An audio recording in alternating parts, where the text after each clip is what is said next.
Hello friends, welcome to my channel. Super star Rajinikanth సినిమాలకు ఉండే క్రేజే వేరు. సినిమా ఫలితాలతో సంబంధం లేకుండా రజనీకాంత్కు క్రేజ్ ఉంటుంది. ఆయన చిత్రాలు బాక్సాఫీస్ వద్ద రికార్డు ఓపెనింగ్స్తో దూసుకుపోతూ ఉంటాయి. ఇక ఇప్పుడు రజనీకాంత్ వరుస ప్రాజెక్టులతో బిజీగా ఉన్నారు.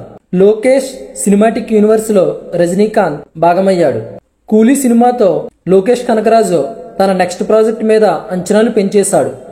లియోకి మిక్స్డ్ టాక్ వచ్చింది. అనుకున్న స్థాయిలో విజయ్ లియో ఆకట్టుకోలేకపోయింది.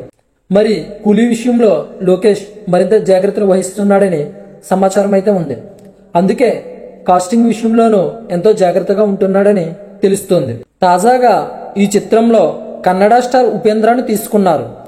తన ఐడిల్, తన స్ఫూర్తి ప్రదాత, తన ఆరాధ్యుడు రజనీ సార్తో కలిసి స్క్రీన్ను పంచుకోవడం ఆనందంగా ఉందంటూ ఉపేంద్ర ఇచ్చిన అప్డేట్ వైరల్ అవుతుంది. రజనీ, ఉపేంద్ర కలిసి ఉన్న ఫోటో ఇప్పుడు నెట్టింట వైరల్గా మారింది.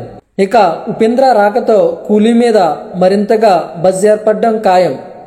కన్నడలో ఈ మూవీకి మంచి డిమాండ్ ఏర్పడినట్టు అయింది. మొత్తానికి ఎల్సీయూలో రజనీకాంత్తో పాటు ఉపేంద్ర కూడా ఎల్సీయూలోకి అడుగుపెట్టేశారు. సో ఈ మూవీకి సంబంధించిన మరిన్ని అప్డేట్స్ కోసం ఇంకొంతకాలం ఎదురు చూడాల్సిందే.